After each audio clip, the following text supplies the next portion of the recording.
കേരളത്തെ മൊത്തം ആവേശം കൊള്ളിച്ച പ്രഖ്യാപനമായിരുന്നല്ലോ അർജന്റീന ഫുട്ബോൾ ടീം കേരളത്തിൽ കളിക്കാൻ വരുന്നു എന്നത്. ഓർമ്മയില്ലേ? ആദ്യം ജനം ഇതിനെ വലിയ രീതിയിൽ ആഘോഷിച്ചെങ്കിലും പിന്നീട് അത് മാറി.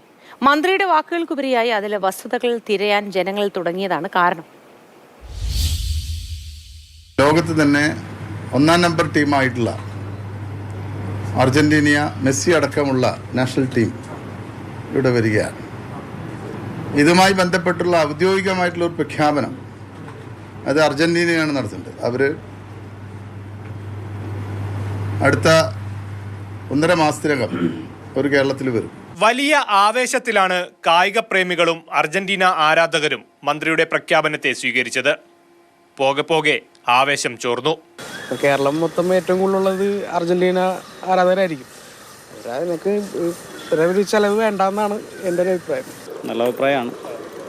അതിനേക്കാൾ അത്യാവശ്യമുള്ള കാര്യങ്ങളൂടെ ചെയ്യാനുണ്ടല്ലോ, അതൊക്കെ നടക്കട്ടെ എന്ന് പറഞ്ഞാൽ എല്ലാം വേണമല്ലോ. ഇപ്പോൾ വളർന്നു വരുന്ന പിള്ളേർക്ക് കളിക്കാനൊരു നല്ലൊരു സ്റ്റേഡിയമോ അങ്ങനത്തെ കാര്യങ്ങളൊന്നുമില്ല.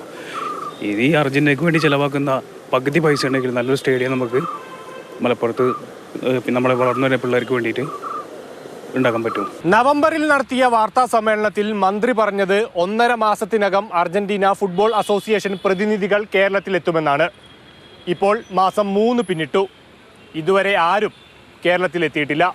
അർജന്റീന ഫെഡറേഷനുമായിട്ട് ഒരു എഗ്രിമെൻ്റ് ഉണ്ട് എന്നുള്ളത് കറക്റ്റാണ്. പക്ഷെ അതിനെ ബേസ് ചെയ്തിട്ടുള്ള ഫിനാൻഷ്യൽ ട്രാൻസാക്ഷൻസ് ചെയ്യാനായിട്ടുള്ള കുറച്ച് പെർമിഷൻസിന് വെയിറ്റ് ചെയ്യുക എന്നുള്ളതാണ് ഞാൻ ലാസ്റ്റ് മനസ്സിലാക്കിയത്. അത് വന്നു കഴിഞ്ഞിട്ടുണ്ടെങ്കിൽ പേയ്മെൻറ്റും ആയി കഴിഞ്ഞിട്ടുണ്ടെങ്കിൽ ഇറ്റ് ഷുഡ് ബി ത്രൂ. മറ്റൊരു പ്രധാനപ്പെട്ട കാര്യം, കേരളത്തിൽ എവിടെ കളിക്കും? സംസ്ഥാനത്തിന്റെ 2 അറ്റത്തു നിന്ന് ഒരുപോലെ എത്താമെന്നതും കാണികളെ കൂടുതൽ ഉൾക്കൊള്ളാൻ സാധിക്കുമെന്നതും കലൂരിന് നറുക്കുവീഴാനാണ് ചാൻസ്. പക്ഷേ അണ്ടർ 17 ലോകകപ്പ് നടത്തുമ്പോൾ ഫിഫയുടെ പരിശോധനയിൽ സ്റ്റേഡിയത്തിൽ പോരായ്മകൾ കണ്ടെത്തിയിരുന്നു. അന്ന് കാണികളുടെ എണ്ണം 29,000 പരിമിതപ്പെടുത്തുകയും ചെയ്തു.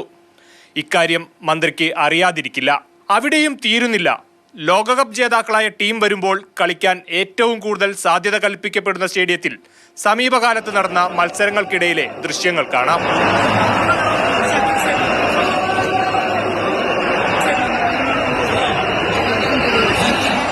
ജനുവരി 11 കോഴിക്കോട് നടന്ന പരിപാടിയിൽ മന്ത്രിയുടെ വാക്കുകൾ ഇങ്ങനെ: ഒരു സ്പെഷ്യൽ റിക്വസ്റ്റ് ഉണ്ട്, ഒരു ചോദ്യമാണത്. വേറൊന്നുമല്ല, ഞങ്ങളെ മെസ്സി ഇങ്ങോട്ട് വരുമോ എന്നുള്ള കാര്യം.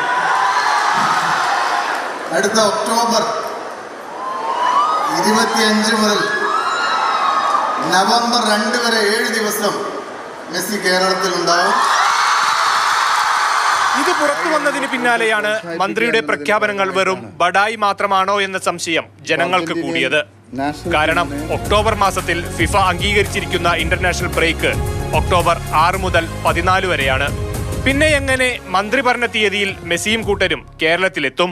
ഇനി മന്ത്രിക്ക് ഫിഫയുമായി നേരിട്ടായിരിക്കുമോ കരാർ? മെസ്സി വരുന്നുണ്ടോ എന്നുള്ളതാണ് പിന്നീട് പറയാം. എന്തായാലും അർജന്റീന വരുമ്പോൾ മെസ്സി ഉൾപ്പെടെയുള്ള താരങ്ങൾക്കും അവരുടെ എതിരാളികൾക്കും മത്സരം നടത്തുന്നതിനുമൊക്കെയായി നല്ലൊരു തുക ചെലവുണ്ട്. സ്പോൺസർഷിപ്പിലൂടെ കണ്ടെത്താമെന്നാണ് മന്ത്രി പറയുന്നത്.